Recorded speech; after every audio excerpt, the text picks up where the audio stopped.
Mas foi naquele momento, um segundo.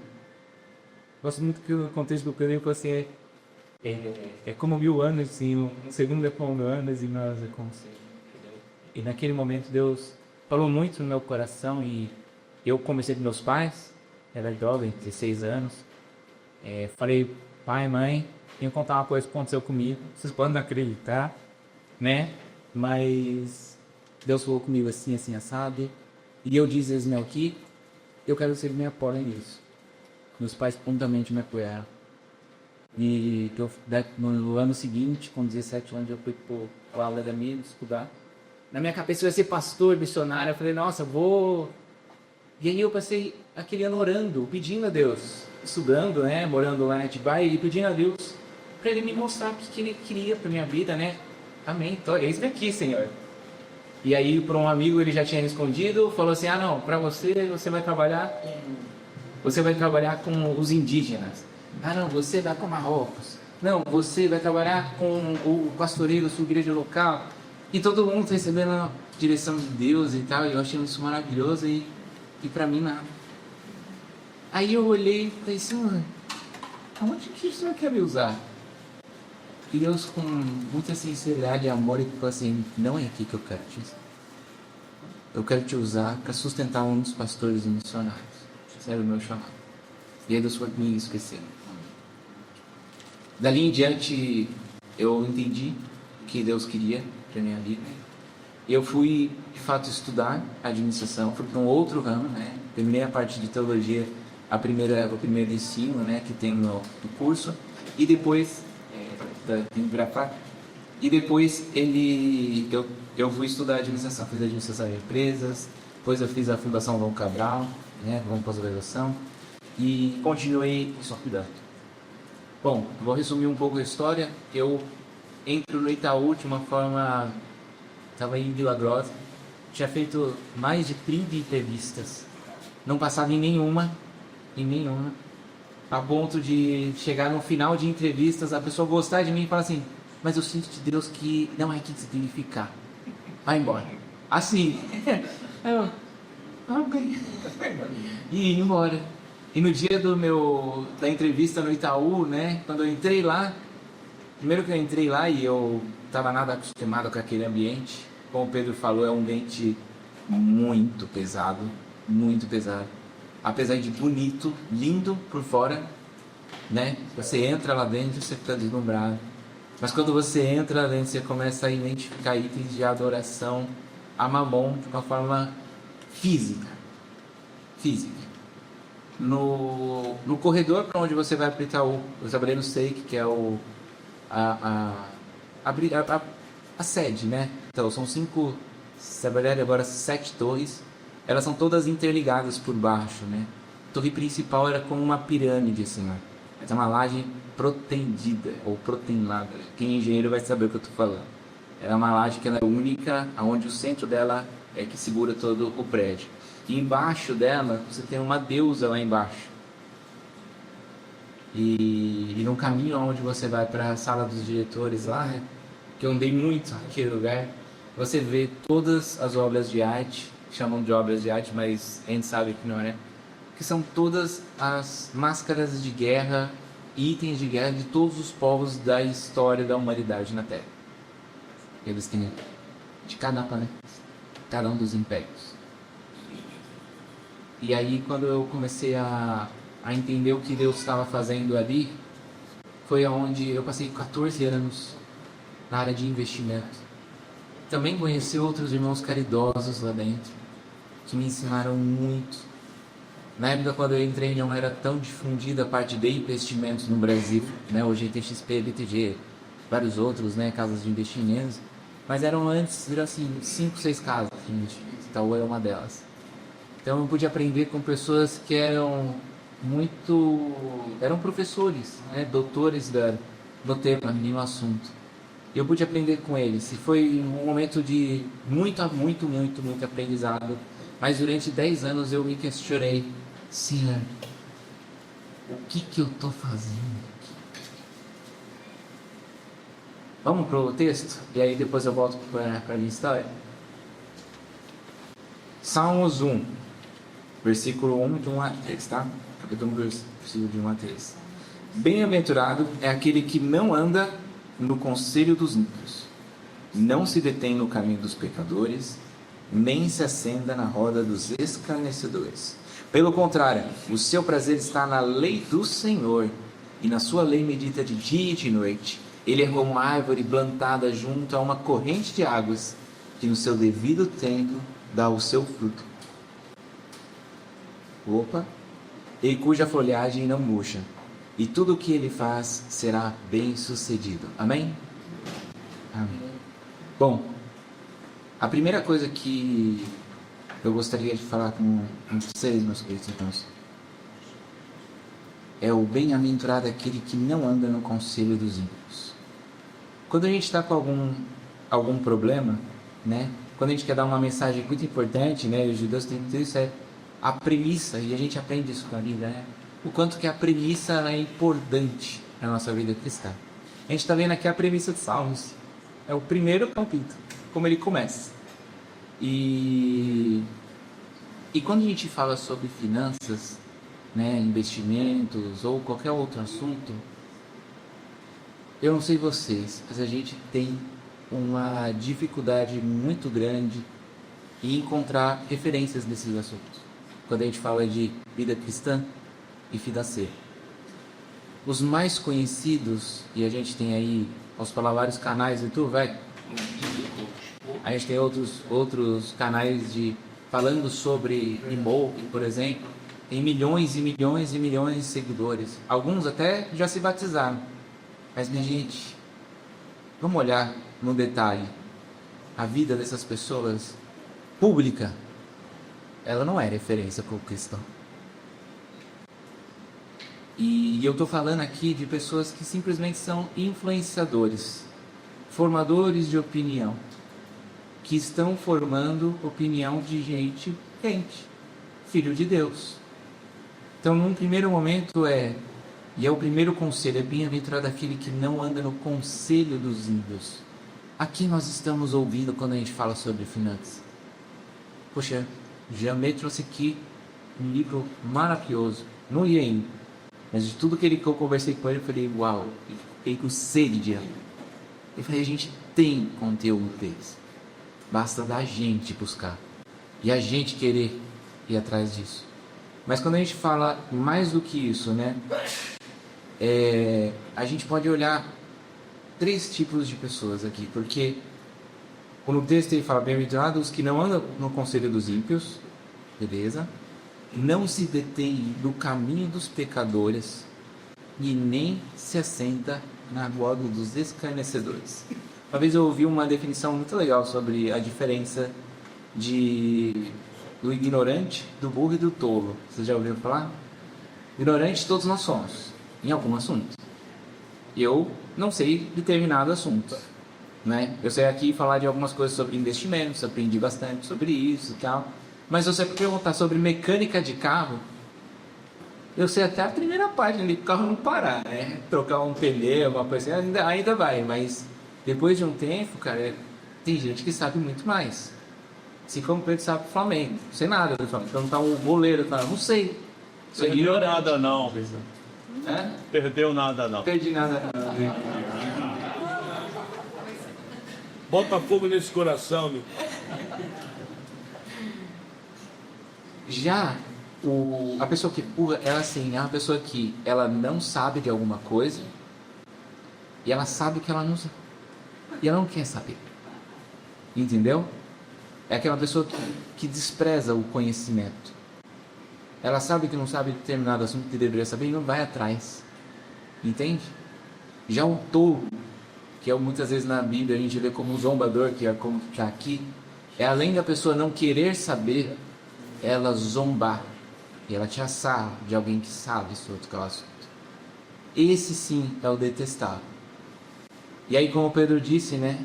E isso eu vi várias e diversas vezes. Pessoas que zombavam de pessoas caridosas quando elas aplicavam. Eu vi na minha frente pessoas falando assim, olha, a pessoa falando assim, eu queria aplicar esse dinheiro, mas eu queria aplicar com alguma causa boa.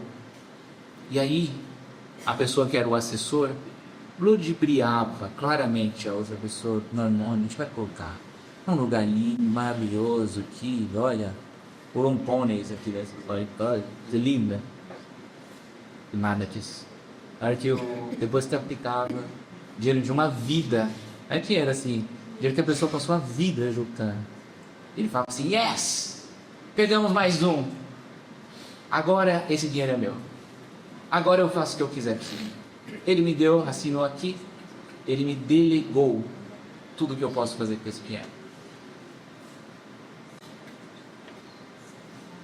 E eu vou voltar para o meu testemunho. Quando chegou a pandemia e eu estava na terceira onda que teve, né? Quando começou a ficar mais fraco, assim, ele começou a abrir alguns locais e tal, a gente lembra desse momento. Parece que não mais faz muito tempo, mas a gente lembra desse momento. E aí veio eu tava com o Davizinho, né? 6 vezes nasceram, o menorzinho, tinha acabado de nascer, recém-nascido. E aí eu lembro que a gente falou assim, a gente não sai de casa, teve filho e tal, o menino não sabe nem a cor da rua, coitado. A gente não fala, mas por aqui, né? Sabe? Eu falei, vamos sair, vamos nem que seja uma pousadinha, assim, pequenininha, e tá, a gente usa máscara, que esse pedido pra nem pai. Mas a gente falou, vamos sair. Eu lembro que eu fiz isso, saí. E quando eu saí, a gente foi pra uma pousada e tal.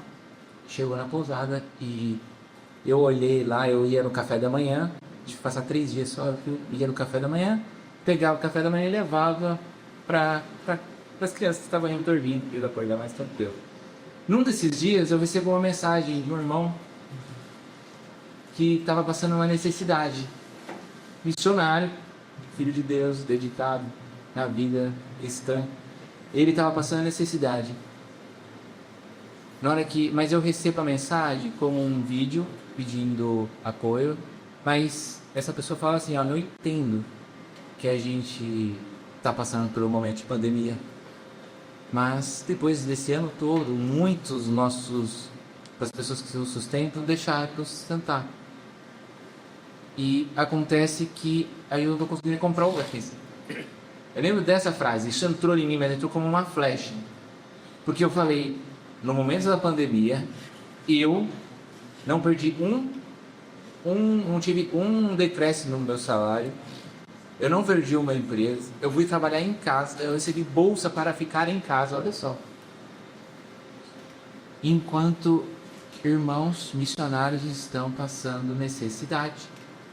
Nesse primeiro momento eu olhei e falei assim, não é para isso acontecer.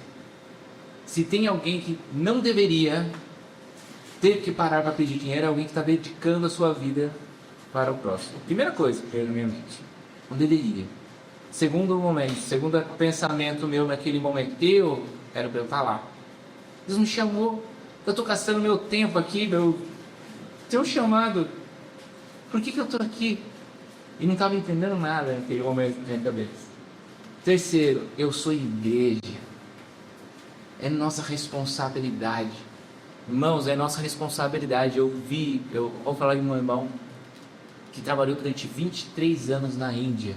Foi ele e a esposa dele, pequenos, sim, jovens, para a Índia, para serem missionários lá. Fizeram um trabalho lindo, abriram várias escolas de inglês lá.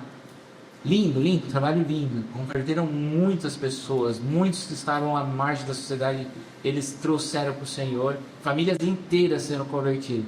A igreja que os enviou davam R$2.000. E eu não quero falar sobre igreja aqui, mas eu quero falar sobre responsabilidade. Porque no dia que ele voltou, ele tinha 6 escolas. Ele deu as 6 escolas, uma para cada casal de missionários que estavam ainda ao campo. Pessoas das quais eles foram. Mas quando ele voltou, ele perdeu o sustento que ele tinha. Se ele deixasse de ser missionário. Nossa responsabilidade, irmãos. Isso começou a arder meu coração, a doer. E eu falar assim, Senhor, eu sou igreja de Deus. Quebranta meu coração. Quebranta meu coração. Eu preciso mostrar, assim, para mim, para Deus, sabe, para o mundo inteiro ver e ouvir de que o que eu tenho, tudo que eu sou, não é meu. de Deus. A minha vida é de Deus. Meu trabalho é de Deus. Minha família é de Deus. Os meus bens são de Deus. Não é o dízimo que é de Deus. Não. Tudo é de Deus. Mas a gente trabalha de uma forma onde a gente possa glorificá-lo em todas as áreas da nossa vida. Bom, depois nesse momento eu fiz uma oferta, tudo que eu tinha, não era muito, mas eu fiz, mandei, e Deus falou uma terceira vez comigo, assim, muito claro. Ele falou no meu coração, assim, fala quase audível, assim, investimentos biblicamente responsáveis. E eu não entendia nada sobre isso. Eu falei, poxa, já ouvi falar sobre ecorresponsáveis, ESG, já ouvi falar socialmente responsáveis, já ouvi sobre responsabilidade de carbono, qualquer coisa, mas nada a respeito de biblicamente responsável. E o Google, vocês sabem como é, quando a gente coloca um termo que ele não acha na nossa língua, ele joga para o inglês. Ou se ele achar no inglês, senão ele fala que não existe. Mas ele traduziu na hora. Ele escreveu assim, Biblically Responsible Investing. Quando eu vi isso, eu falei, acho que legal, eu comecei a estudar sobre o tema. E eu comecei a entender o que Deus estava falando no meu coração. Na hora que eu li isso, fez todo sentido. O investimento biblicamente responsável é uma forma onde os investidores cristãos podem glorificar a Deus através do processo de investimento. Hoje, quando nós investimos, você coloca o seu dinheiro que Deus lhe confiou em empresas que são recomendadas pelo banco. Muitas dessas empresas, elas não compartilham, ou na verdade, elas promovem, patrocinam ou produzem produtos e serviços que são totalmente contrários à nossa fé. Então, quando a gente está falando de investimentos biblicamente responsáveis, a gente está falando que nós não vamos investir em empresas que falam sobre pornografia, empresas que promovem o álcool, tabaco, cannabis,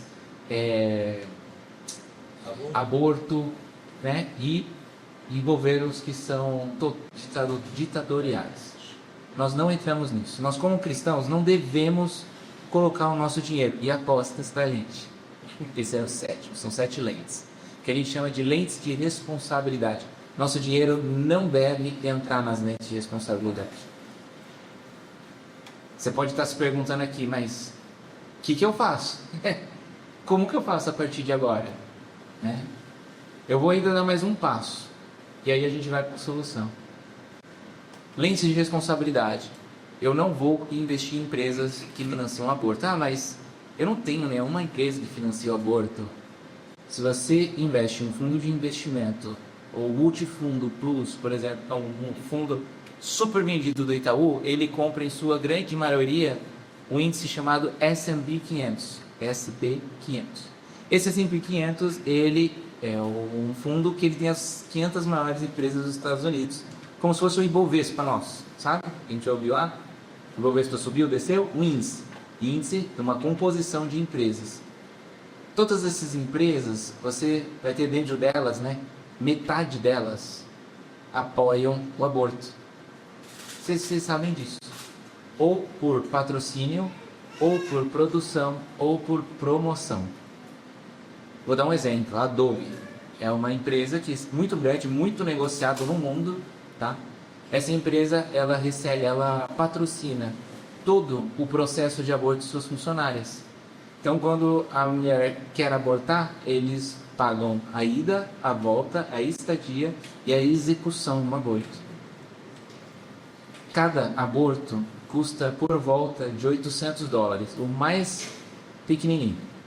Isso quando a gente está falando só de uma perua, que já é um aborto, que é feita dentro de lugares, de clínicas, né, de controle de reprodução, a tradução não é isso, ou controle reprodutivo, né, Nos Estados Unidos, em 2023, ali, morreram de 1 a cada 6 mil crianças nascidas. Tá? Isso dá por volta, num total de nascimentos, de 30 a 40 mil crianças que não nasceram, bebês que não nasceram naturalmente. Em 2023, tiveram 1 milhão de abortos nos Estados Unidos. A gente está falando que o natural seria de 30 mil. tiveram 1 milhão. Não natural. Não dá para dizer que isso não é uma virtude. E sabe de onde que veio todo esse dinheiro? Do mercado financeiro, meu querido. Meu e seu. Ah, mas está lá nos Estados Unidos. Tá, vamos trazer para cá. A Hypera, que é uma empresa que está hoje na bolsa, ela vende produtos, né, remédios abortivos nas farmácias. Não sei se vocês sabem, mas no Brasil tem remédio que é considerado abortivo nas farmácias com um ingrediente, né, ativos, né, são abortivos dentro de remédios já colocados hoje à disposição. Ao mesmo tempo você tem outra empresa, a Hypera é uma, mas você tem uma outra empresa que é do mesmo setor, que é a Droga Raia, no Brasil.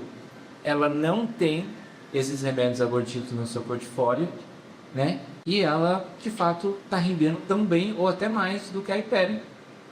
Se você olhar em 5 anos, ela bate a Hypera assim, de pôr no chinelo. Então, olha que interessante. Há opções para a gente poder investir. Eu não estou falando que são empresas de frente. Eu não estou falando que você tem que trazer o dinheiro aqui, não, investe lá no projeto que a gente tem. Não, não é nada disso. Eu quero que você tenha informação para que você possa glorificar a Deus através do processo de investimento.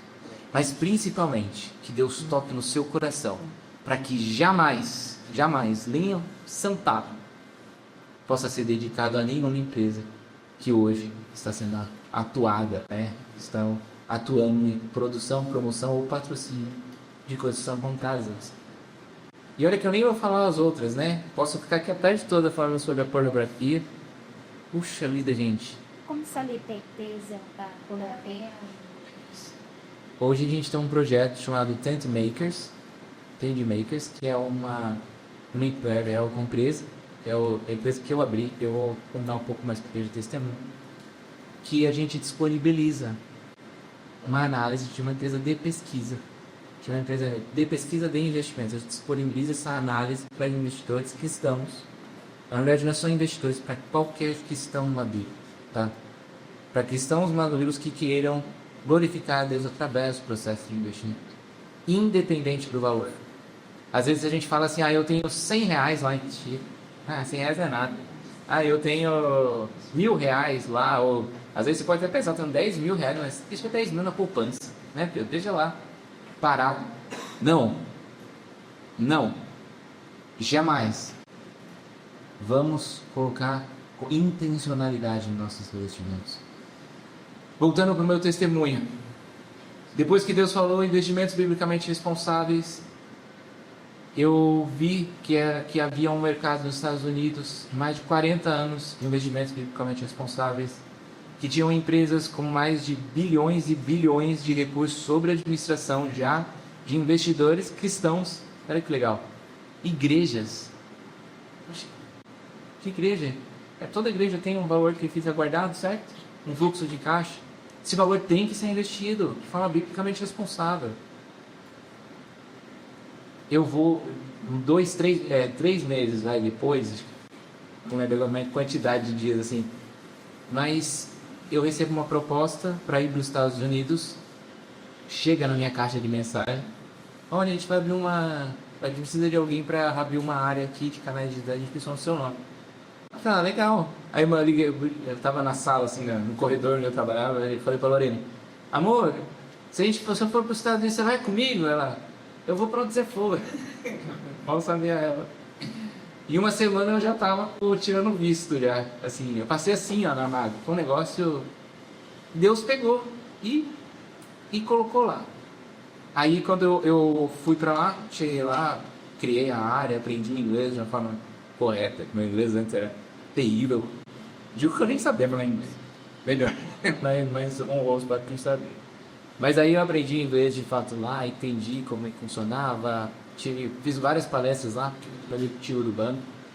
E aí depois de um ano, Deus falou comigo no meu coração e falou assim: volte para o propósito do qual eu lhe chamei. Volte para o propósito do qual eu lhe chamei. Aí eu falei: amém. Mas como que eu vou fazer isso, né? Sonho americano, né? Olha que coisa linda, né? Tava lá com a casa, carro, olha, executivo de um banco lá fora. Nossa. Mas Deus falou: volte para o propósito do qual eu lhe chamei. Lorene fala assim que faltava só Deus colocar um outdoor na frente da nossa casa, assim, ó. Longe do propósito que a gente tinha ver. Todas as mensagens que a gente tinha no culto, de alguma forma o pastor falava isso. Eu falei, gente. Eu falei, amém, sim, amém. Mas me mostra o seu propósito aqui, né? Eu pedi uma prova para Deus. Falei, e aí Deus me colocou numa conversa junto com o CEO de uma dessas maiores empresas, que se chama Robert Mille, que é o CEO da Inspire. E aí eu falei para ele assim, olha, o Robert, Deus colocou isso no meu coração, comprei isso muito rapidamente e mandei a mensagem. Ele falou, ao ler sua mensagem, ardeu o meu coração. Eles têm esse jargão assim, né, fala, essa expressão, né, ardeu o meu coração. Ele falou, quero falar com você amanhã às 4 da tarde. Sabe como é o CEO, né? Aí eu, amém, amém. Já fui, me arrumei, né? Mandei mensagem para ele, tá? Fui tentar me preparar, mas assim, para um dia para o outro. No final das contas, eu simplesmente contei isso que eu contei para vocês até então. E aí ele falou assim, eu falei para ele, olha, Robert, eu vou trabalhar para você, né? Posso ganhar bem menos do que eu ganho aqui, não tem problema. Mas eu quero trabalhar nesse tema. Aí ele falou, não, eu vejo que é no Brasil isso que tem que acontecer. Eu falei, então vamos fazer o seguinte, vamos abrir a Inspire no Brasil? Eu trabalho ainda para você lá, vai dar certo. Eu não queria assumir a responsabilidade. É muito confortável, né? Também ser funcionário, né? Mas ele falou assim, Deus está falando para mim que é para você abrir esse projeto lá no Brasil, porque você precisa ser um brasileiro falando para Kikas. Não adianta eu chegar lá e falar, sou rica. Ele falou desse jeito, mas eu não posso dar dinheiro para você, meu. Mas eu vou te dar toda a base de dados que a gente tem de conhecimento, que é toda a informação que a gente tem hoje. E aí eu comecei a trabalhar realmente nisso. Volto para o Brasil. Logo depois dessa conversa, o CEO do Itaú lá nos Estados Unidos me manda uma mensagem do nada, falando, se prepare que no final do ano você vai voltar para o Brasil. Aí eu falei, amém.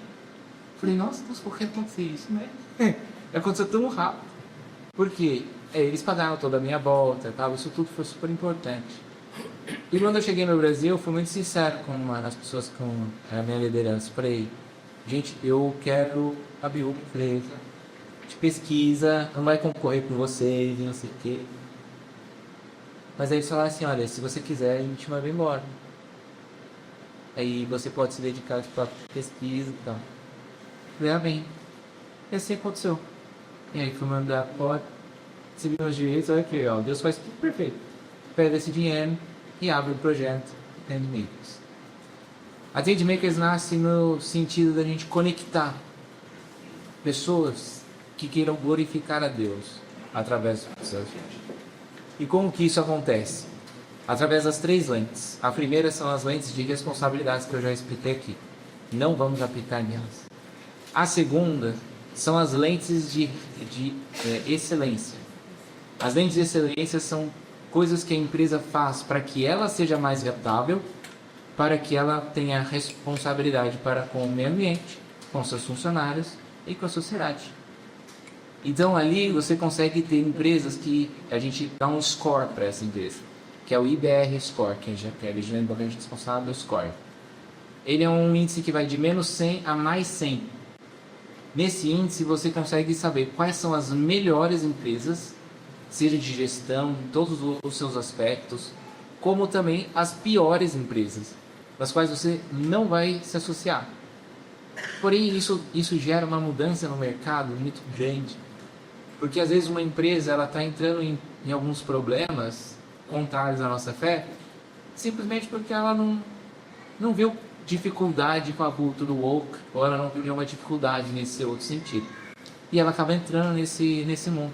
E aí a gente pode até influenciar empresas para que elas mudem a sua postura diante do mercado. E isso tem acontecido de uma forma muito bonita. Nos Estados Unidos, então, a gente tem visto isso de uma forma assim gigantesca. O Robert, para você ter ideia, ele tem um fundo com 3 bilhões de dólares. Prazer. Oi? Especial aqui para O. o. Sim, meu. Tudo woke. Sabe tudo que você vê assim na TV da tá aí? Gostou? A gente olha lá e a gente fala assim, gente, vocês estão no lembro? Questão de ué. Certo? Quando a gente fala sobre os LGBTs, eles são muito organizados, eles são quase uma religião. Vocês sabem como é. Eles têm questão de pertencimento, eles resolvem esse problema. Esse tipo, questão de patrocínio, eles resolvem esse problema. Eles conseguem emprego. Questão de posicionamento, eles resolvem esse problema. Criam-se grupos, cria-se recorrência. Gente, com as igrejas, faz uma religião. Consegue na justiça. Consegue a justiça, e a gente vê isso tudo acontecendo. Por quê? Porque eles se posicionaram. A gente, como cristão, deve se posicionar não contra. A gente não deve ficar falando assim, não deve investir. Não. Simplesmente eu não vou investir em empresas que patrocinam o aborto. Ponto. Houve patrocínio naval, pornografia. Carnaval cai na lente de pornografia explícita para crianças a qualquer momento. Eu não vou investir meu dinheiro lá. E eles têm que saber disso, porque eles colocam, e eu fiz esses dias um post, o time marketing fez um post exatamente sobre isso, mostrando quais eram os patrocinadores do carnaval desse ano. Então assim, nesse sentido, tudo bem, eles mostram como valor para eles, é valor, porque só tem um lado falando, mas eles não sabem que 30% das pessoas que estão investindo hoje no mercado são cristãos sérios. Hoje no mercado financeiro, e eu fiz toda essa análise, existem R$1 trilhão na mão de cristãos maduros dizimistas. Entendendo? Somos em 22 milhões de pessoas. Eles não sabem disso. Sabe por quê? Porque a gente nunca se organizou para falar sobre isso. Mas Deus, Ele está movendo. Deus está movendo. Deus está levantando. Não só eu sou uma voz aqui que está falando. Mas Deus está levantando várias outras vozes. Eu creio num movimento onde nós cristãos vamos nos posicionar. Vamos achar formas de glorificar a Deus através do nosso dinheiro. A gente já está glorificando a Deus no nosso dia a dia, sendo responsável, trazendo mais entendimento. Mas também com os nossos investimentos, a gente será responsável. E mais do que isso, né? E mais do que isso, a palavra de Deus aqui, e voltando para o texto, ele fala assim, pelo contrário, o seu prazer está na lei do Senhor, e na sua lei medita de dia e de noite. As lentes de responsabilidade, lentes de excelência, elas são todas baseadas na palavra de Deus. Sabe o que dá certo? Sabe que é uma empresa abençoada quando ela está fazendo isso? Porque existe base bíblica para você tratar bem os seus funcionários. Existe base bíblica para você como responsabilidade com o meio ambiente. Existe base bíblica para todas as leis que são contrárias à nossa fé. Do porquê que nós não entramos. Não entra porque a gente não gosta. Não. É porque a gente quer glorificar a Deus. E a gente glorifica a Deus na palavra. Na palavra. Tudo vai vir daqui. Não a opinião do Israel, não a opinião do Pedro. Não. Está vindo da palavra. Em Salmos, e quando ele fala assim, né? E na sua lei medita de dia e de noite, que na hora que eu li dia e noite, veio Salmo 121:3. Ele não permitirá que os seus pés vacilem. Não dormitará aquele que guarda você. Cara, o mercado financeiro, ele é guiado por uma restrição humana. Não sei se você sabe. Que é a noite, o sono. Não tem nada mais poderoso. Já tentou ficar sem dormir? Cara, não posso dormir porque eu vou precisar acordar amanhã cedo para sair. Já teve essa necessidade? É muito difícil você lutar contra o sono. Mas o mercado financeiro, lá nos Estados Unidos, fala assim, a bolsa na Europa abre 4 horas antes da bolsa americana. Então, desde sempre eles têm esse jargão. Acorda, corre porque já estão 4 horas na nossa frente. Sabe o que é isso? É limitação de tempo, de pessoas que estão olhando agora. Pessoas, que nem o Pedro falou aqui, que pegam o dinheiro, tenta fazer tudo no mesmo dia, para conseguir ganhar dinheiro em cima de alguém, de uma forma ilícita, de uma forma não legal. Mas nós, cristãos, quando nós investimos, nós olhamos para o longo prazo, a gente entende a estratégia que a gente está tendo e a responsabilidade que a gente está tendo. E a gente não precisa ficar com medo.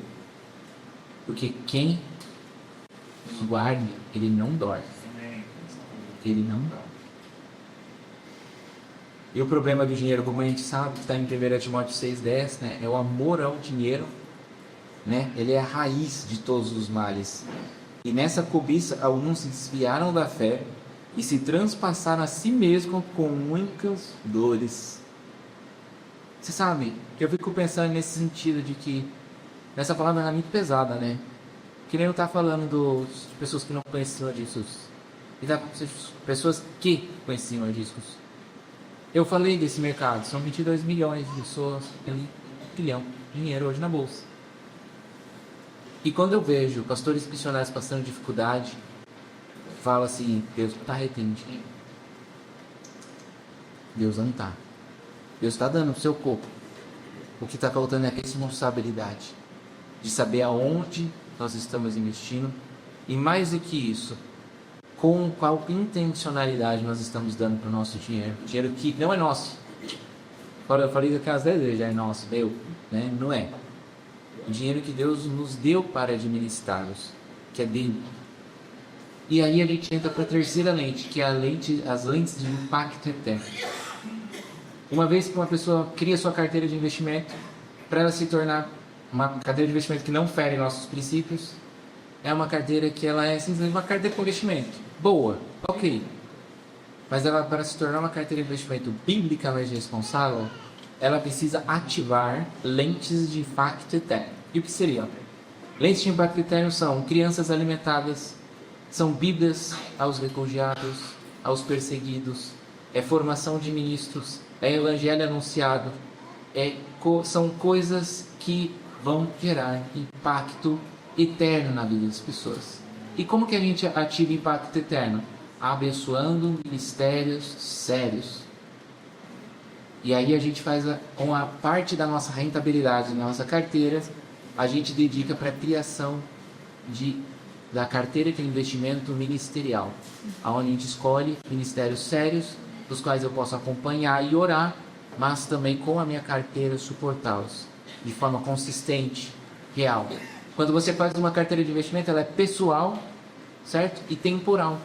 Mas uma carteira de investimento biblicamente responsável, ela é coletiva, porque eu vou abençoar outras famílias, e atemporal, porque eu vou ativar as lentes de impacto eterno. Com ela, a gente vai fazer a diferença. A gente vai fazer com que, de fato, ministérios possam se dedicar, de fato, sem se preocupar com o dinheiro e com as suas capacidades, mas com responsabilidade, a ativar essas lentes de impacto eterno. Pro reino e pro reino. Não tem outra alternativa. Minha vida é pro reino. Minha família é pro reino. Meus investimentos são pro reino. Amém? Tudo na nossa vida deve ser dedicado a Deus e para a sua edificação. E aí o texto ele termina: é como árvore plantada junto às correntes de águas, que no seu devido tempo dá o seu fruto, e cujas folhagens não murcham, e tudo que ele faz será bem sucedido. Somos semeados para semear.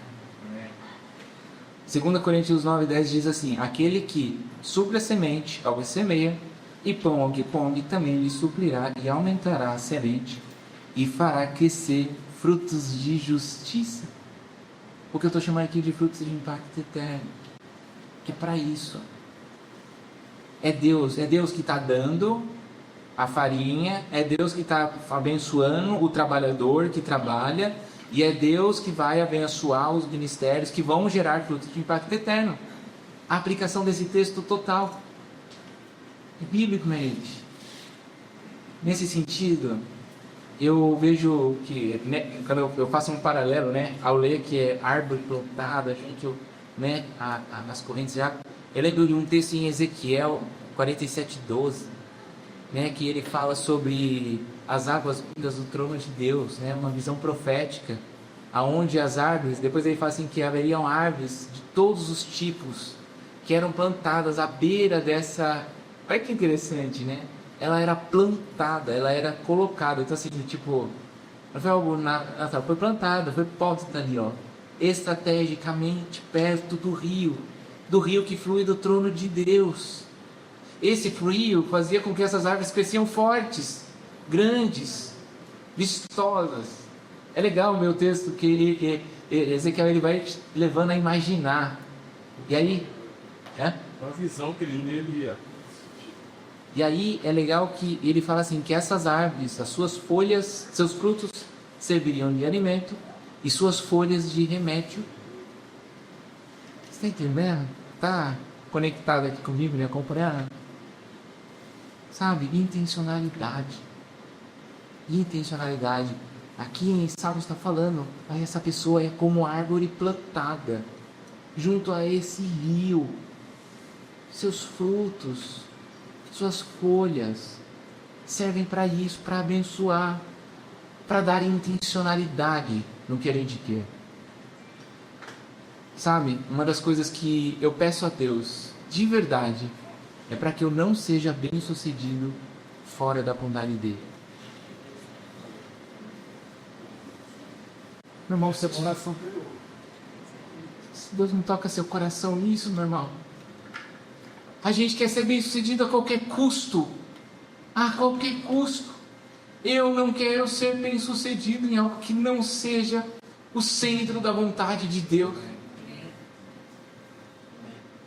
Eu peço para que Deus ele toque seu coração de uma forma onde você possa dar a sua premissa ao Senhor. Quando a gente olha o texto de Moisés lá em Êxodo, a gente vê o quanto que Mamon, né, que é o único inimigo que Jesus ele dá nome, CPF, endereço lá, que tudo, onde tudo, ele fala, é esse aqui que você tem que ficar cuidado. Ele não fala o nome de nada, né? Todos eles são expulsos, mas esse aqui ele dá nome. Moisés ele viveu exatamente as vezes e as manifestações e a profundidade aonde somos tentados quanto ao dinheiro. E aí eu vou fazer um paralelo aqui, porque o faraó ele libera o povo por 3 vezes, tá? A primeira vez acontece em Êxodo 8:25, aonde o faraó ele tenta colocar um poder geográfico. Ele fala assim, não, vocês podem ir, depois já de algumas pragas. Vai, pode ir embora. Mas vão até dentro dos limites do reino. E vocês falam, não, nós não vamos até o dizer. O que acontece? Expulsos. E você acha que eles não apanharam, né? Foram expulsos e depois Deus deu mais praga. E aí o faraó, contrito de coração, fala assim, não, vocês podem ir, mas não só os homens.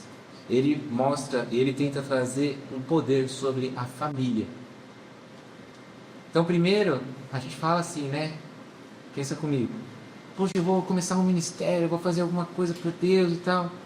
Mas eu vou fazer aqui dentro do banco. Olha eu. Eu queria fazer estando lá. Foi a primeira tentação que eu sofri. Não vai ser dentro do banco, vai ser fora. Eu quero que você saia do arraial. Tá bom. E aí no segundo momento foi assim, ó.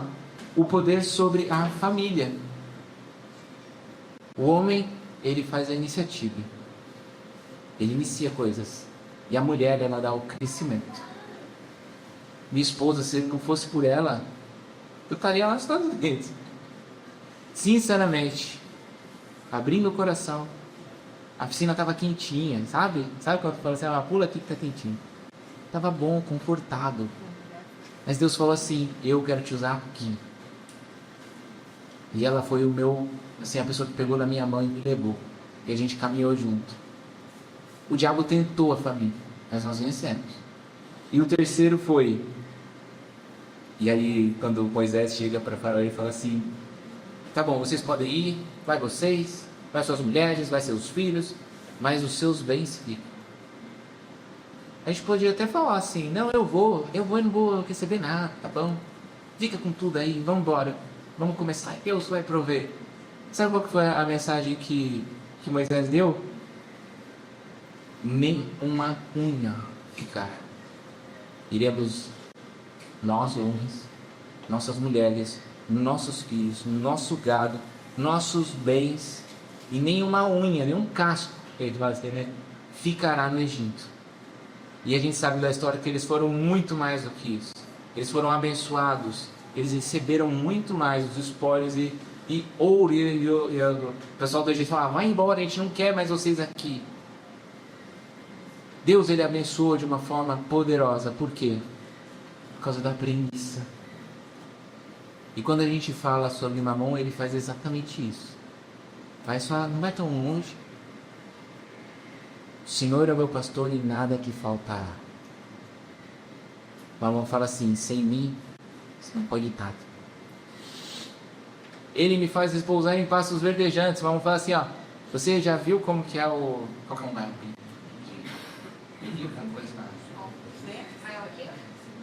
Mais rico. Ah, é? Olha lá. O Leblon. Ele fala assim, ó, sem mim, cara, esquece o Leblon. Tá, pô, Tijuca?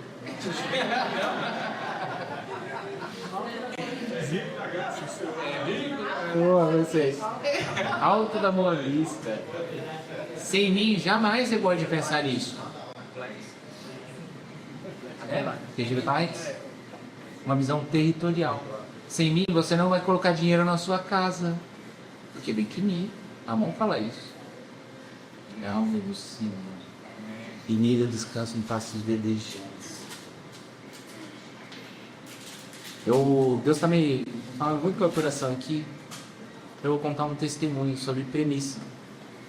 E um dia eu estava pedindo muito a Deus uma experiência com ele que ele poderia usar para alguém assim, tipo, aleatoriamente, sabe? Eu estava pedindo ao Senhor colocar uma pessoa no meu caminho para falar do Senhor, para eu poder dar uma palavra, sabe? E pedindo a Deus para ele me mostrar quem eram as pessoas que estavam assim ao meu redor precisando de Jesus e que eu não estava vendo. Determinado dia a Lorene cortando, fazendo um jantar, ela estava fazendo uma peça de carne assim, de porco, né? Ela estava temperando e ela estava furando assim a carne da faca. Aí na hora que ela furou, a mão escorregou um pouquinho assim, sabe? Aí cortou aqui, ó. Até aquele frio na espinha, né? Mas ela cortou assim, não deu muito. Mas o que aconteceu? Ela não conseguia mais puxar o dedo assim, ó. Cortou o tendão, mas... E aí ela teve que fazer uma cirurgia. Ela estava grávida. Pensa, imagina, medo, gravidez, barrigão, o Josué vindo. E ela foi lá e fez a cirurgia e tal. Graças a Deus deu tudo certo e tudo mais. E ela precisou fazer fisioterapia na mão. Nunca tinha ouvido falar nisso, é a primeira vez. E aí, o que é fisioterapia na mão? É isso, ó. Ela fica lá com uma moça na frente dela, a moça fica fazendo exercício com o dedo, para você não pegar fibrose e para ele poder, de fato, cicatrizar por dentro. E aí, essa menina que fazia, junto com a Lorena, a parte de fisioterapia de mão, chamava-se Larissa. E aí, a Larissa, e elas, puxa, já pensou você ficar com alguém aqui? 1 hora, 4 vezes por semana. Elas ficaram muito amigas, elas gostavam de conversar de tudo. E foi muito legal, porque elas começaram a entender, uma falar do amor de Deus, né? E a Lorene foi podendo evangelizar, e ela também tinha o sonho de engravidar. Não poderia, né? Tinha algumas limitações, a Larissa tinha limitações. E a Lorene com o barrigão, não sei o que e tal. Papo vai, papo vem. Larissa, no final, viu alguns meses fazendo fisioterapia e engravida de uma menininha. Mas ao mesmo tempo, dias depois, a Larissa ela descobre um câncer no cérebro, extremamente agressivo. E a Lorena ficou acabada. A Lorena falando o amor de Deus para ela, e ela correspondendo, conhecendo Jesus. E em um determinado dia, ela já tinha acabado, já estava super bem de mão, já sabia fazer até os exercícios bonitinho. A própria Larissa não podia mais atendê-la, de fato. A Larissa, ela começa a passar muito mal. A Larissa vai para o hospital. E a Larissa já estava com um barrigão. grado pro hospital. E quando chega lá nesse hospital, eu tô pedindo a Deus, e aí eu encontro nesse momento, pedindo a Deus para Deus falar alguém que está próximo de mim. E Deus fala assim para mim, no meu coração, pega seu carro e vai no Hospital Brasil. Eu virei para Lorena, tá, vamos saber. Deus falou, eu aqui. Ela, o quê? Fui lá no Hospital Brasil. Ela falou, pra ver a Larissa. Eu falei, a Larissa tá lá? Eu não sabia que ela tava lá. Ela falou, a Larissa tá lá. Aí Deus falou, é pra ver a Larissa. E eu comecei a sentir isso no meu coração de uma forma muito clara, muito real. E eu falei, amém. É mesmo, mas eu não vou entrar, ela tá onde? Ela tá num quarto, você sabe? Não.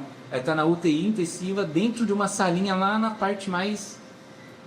Ela orou, minha sogra trabalhou mais de 20 anos no hospital. Ela falou assim, você jamais vai ficar lá. Não adianta, sabe? Então, Deus falou, eu vou. Nem que seja pra eu falar na porta e ir embora e orar pra ela, tá? Aí eu pude experimentar uma sequência de milagres muito linda, assim, sabe? Eu fui, eu tinha um up, eu cheguei assim, né? Eu bem pequenininho, né? Aí eu olhei assim, tava aquele hospitalzão, assim, lá em Santo André. Aí, na hora que eu cheguei com o carro, um monte de carro, assim, tinha um cara na porta do hospital. Ele tava assim, ó, fazendo assim pra mim. O que esse cara sabe que eu tô me chegando? Ele falou, vem. Aí ele chegou e falou, você para o seu carro aqui, onde os médicos param. Mas eu não sou médico. Ele falou, não, você pode parar aqui. Amém. Parei o carro ali, desci do carro. Aí eu falei, eu espero ser bem rápido, não só orar por uma pessoa e vou embora. Ele, não, fica tranquilo que eu vejo pra você. Aí entrei. Aí falei, bom, primeira etapa concluída, né? A entrada do hospital. Aí eu falei, eu vou falar na recepção. Cheguei na recepção, falei, oi, moço, tudo bem? Tudo bem. Olha, eu vim falar com a Larissa, ela tá no hospital, lá na UTI, dentro. Ela falou, olha, bem difícil. Você é quem? Eu falei, olha, sou Israel, mas eu vim aqui orar por ela. Sou intercessor dela, vou te ombrar, interceder pela vida dela. Aí ela falou assim, tá aqui, pode subir. Aí ela me deu um negócio na mão, ela falou, no sexto andar, que era o último. Eu, tá bom. Aí eu fui andando com a plaquinha, desacreditando, né? Com a plaquinha na mão. E aí eu cheguei lá, sexto andar, ela falou, mas assim, na hora que você for entrar, o médico tem que abrir pra você não vai conseguir abrir. E eles não saem de lá. Assim, é bem difícil, porque eles comem lá dentro mesmo, tá? Eles ficam lá, o plantão inteiro. Só quando troca isso, vai levar quase 3 horas pra trocar. Eu falei, não, Deus falou, eu cheguei aqui, eu vou ficar nem que seja 3 horas aqui. E eu cheguei lá, aí eu saí do elevador, eu virei a porta assim, era tipo aquela portaria, eu fui andando, a porta abriu e tava saindo o médico. Aí eu falei, eu vim ver a Larissa. Ele falou, por quê? Eu vim orar por ela. Deus me mandou aqui.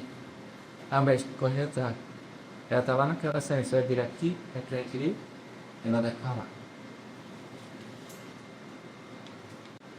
Cara, naquele momento eu cheguei ali, eu falei, meu Deus, vamos orar, mas o que eu vou falar? Eu vou orar por ela, pela cura dela, Deus. Aí eu cheguei perto dela assim, né?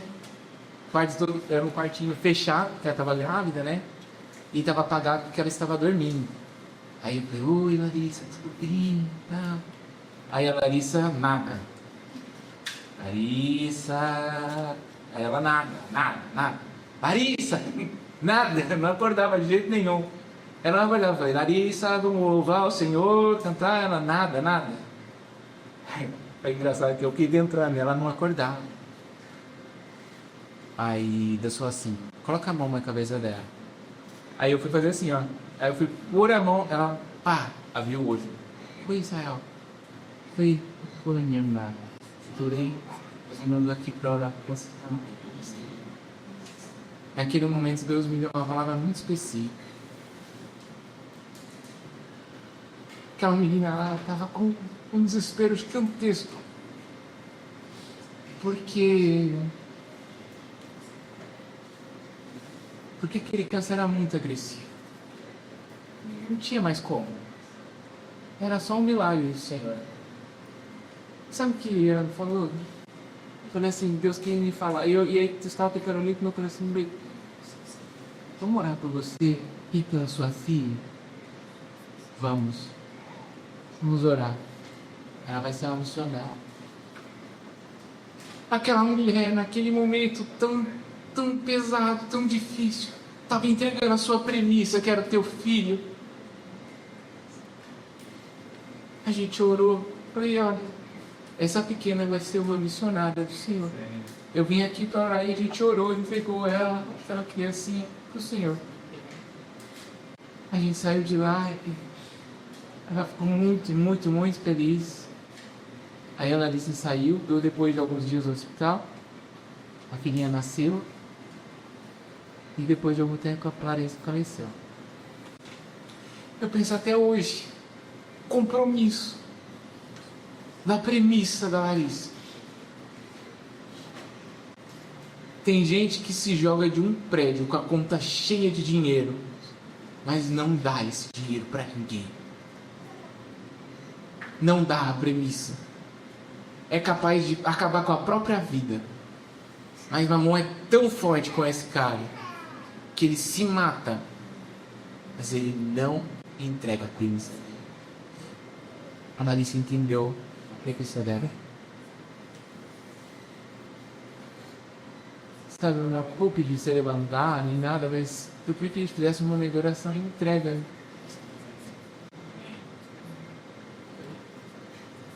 E que a gente fizesse um momento de oração e entrega. Fecha seus olhos. Coloca nesse momento diante do Senhor. Quais são as premissas que Ele quer que você entregue hoje? Quais são aquelas coisas que você nem ao menos começou? Talvez Deus esteja falando para você, começa hoje uma carteira de investimento, biblicamente responsável, porque eu vou te abençoar, e você vai ser ponte de sustento para muitos pastores e missionários. Talvez Deus está falando isso agora para você. Deus não retém para aquele coração que é contrito, aquele coração que está disposto a dar a premissa para o Senhor. Se você trabalhar hoje a sua premissa e dizer para Deus, Deus, eis-me aqui, essa é a minha premissa, Deus. Eu não sei mais o que eu faço, ou como eu faço, ou para onde eu vou, mas a minha premissa é do Senhor, não importa. Se é 100, se é 100 milhões, não estou falando disso, não estou falando de quantidade de valor, estou falando de premissa. Vou pedir para o Pedro orar para a gente encerrar esse momento. Mas como um ato de fé, com os olhos fechados mesmo, eu queria que você levantasse sua mão. Você que quer, de fato, dedicar ao Senhor a sua premissa. Eu não sei exatamente o que o Espírito Santo está falando no seu coração, mas eu estou sentindo, eu sei que Ele está falando. Eu sei que Ele é capaz totalmente de transformar a sua vida de forma poderosa.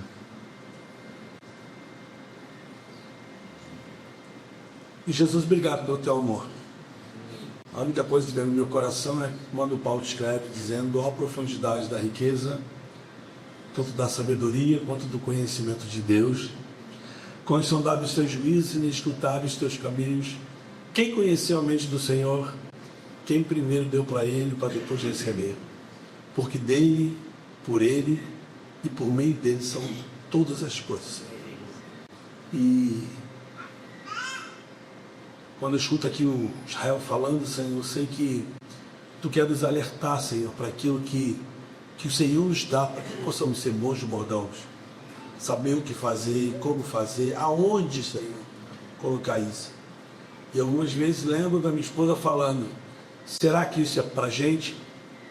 Será que Deus quer que a gente faça? Com isso nós ganhamos. Então, Senhor, nos ajuda a estar sensível, Senhor, a Te ouvir. Porque todo dom, talento vem de Ti. A Tua palavra diz que o homem não pode receber coisa alguma se do céu não lhe for dado. Então tudo que temos, Senhor, a Tua palavra diz que nós existimos e nos movemos, Senhor. Porque o Senhor lhe permite todas as coisas. Então nos ajuda, Senhor, a saber trabalhar esse fator tempo, Senhor. Mas nos ajuda a trabalhar com responsabilidade, com aquilo que chega às nossas mãos. Então a própria natureza, o próprio trabalhador nos ensina que aquele que sabe o que semeia, não tem medo da colheita, Senhor. Então nos ajuda a ser bons semeadores, nos ajuda a guardar, saber guardar, Senhor, com responsabilidade, Senhor. Nos ajuda a pensar no futuro, mas também com responsabilidade daquilo que nós vamos fazer. Deus, a palavra que talvez que mais me mexe comigo aqui é que nós queremos muitas vezes, não importa como, Senhor, mas nós queremos. Então nos ajuda, Senhor, desse querer e efetuar. Nos ajuda, porque é o Senhor quem gera isso em nós. Então, no nome de Jesus, Senhor, nessa tarde aqui, Senhor, ministra os nossos corações, de maneira, somos pessoas diferentes, Senhor, condições diferentes, mas a Tua palavra diz que é todos aqui o Senhor criou. E eu tenho certeza que o Senhor quer dar sabedoria para cada um, Senhor, nos ensinar de como nós devemos agir com aquilo que chega nas nossas mãos. Então nos ajuda, Senhor, na multidão de conselhos, ter sabedoria do que fazer. No nome de Jesus. Amém. Eu só queria fechar com um exemplo muito página aqui que eu lembrei da minha esposa. Eu lembro que uma vez eu fui para a Suíça. A primeira vez que fui para a Suíça, aí eu fiquei. E a Nádia mora numa cidade muito pequenininha chamada Burli. Burli. Fala. Burli. Morava. Já morando. Agora eu moro no Borel. Que tristeza. Tentando promover, mas... E ela morava nessa cidade. E a cidade muito pequena. Quantos habitantes? 7 mil? E Borel tinha 35 mil. Borel, 35 mil habitantes. E a cidade da Nádia, 7 mil. Mas a Nádia falou algo para mim que eu nunca mais esqueci e que muitas vezes eu tento de alguma forma agir dessa maneira. A cidade tinha farmácia, tinha padaria, tinha lugares, mercado, tinha uma que tinha sapato. E existia uma cultura, a cultura era o que nós pudermos gastar dentro da cidade, nós vamos gastar. Para quê? Para que a economia gire dentro dessa cidade e traga sustento para a cidade. Quando se precisava de alguma coisa fora, aí você ia para uma cidade um pouco maior, que se chamava base. Então eu acho que isso é interessante, a responsabilidade, né, que a gente precisa ter. Eu falei para ela, eu não sou o cara que tem uma vontade de investir, não é nada disso, porque eu e minha esposa, o que a gente tem, a gente investe em pessoas. Mas a gente gosta de investir em pessoas. E eu lembro que na Bolsa de Valores, quando eu tive a experiência com Jesus, eu achava que eu seria um cara, né, assim, que todo mundo lá tinha, mas os caras ganham dinheiro assim. Lá eu ouvia falar de Búzios. Búzios não estava nem existindo no dia que eu falava de Búzios, ia para Búzios. E eu naquele meu mundo pequenininho, mas achando que eu chegaria lá. Mas um dia eu também ouvi Deus falar para mim assim, o seu investimento vai ser em pessoas. Claro, quando eu olho para trás e vejo quantas pessoas a gente pôde construir pontes, ver pessoas, né, assim, andando, pessoas se formando, pessoas fazendo faculdade, pessoas, né, tendo uma profissão, isso para a gente, eu fico assim, é arrepiado. Isso para mim, isso é um valor muito forte na vida da minha esposa, muito forte. Mas eu sei que Deus traz para a nossa mão muitas coisas. E às vezes a gente está perdido por falta de conselho, de saber o que fazer. E como disse a própria Bíblia, da multidão de conselhos, a sabedoria de como a gente pode gerir isso. E eu gostei também de uma frase aqui, não é o que tem muito ou pouco, mas é o que você tem. Como você faz? Não importa se é 100, se é 1000, se é 10 mil, se é 30, não importa. Mas você precisa saber e ser zeloso naquilo que você tem. Né? Eu gosto muito, vou gastar meu dinheiro naquilo que é pão, então eu vou usar a linguagem aqui do viciado. 70% do meu salário eu deixava nas bocas de fumo do Rio de Janeiro. 70%. Era muita grana. Era muita grana. 70%. Aí quando eu me converti, aí eu comecei a ser dizimista. Aí os empresários falam, tá dando 10% para a igreja, para o pastor. Aí eu falo assim, cara, mas dá todo lucro, né? E assim, Deus ainda me deixa prover. 70% eu dava na mão dos caras lá. E vai saber, querido, é muito investimento, muitas vezes na boca de fumo, do tráfico. É muito dinheiro que se movimenta, é muito dinheiro. Fundiu. Vai gravar, velho? Não, parei agora. É porque um dia um bandido no Morro Belém me chamou para ser presidente da Associação dos Moradores.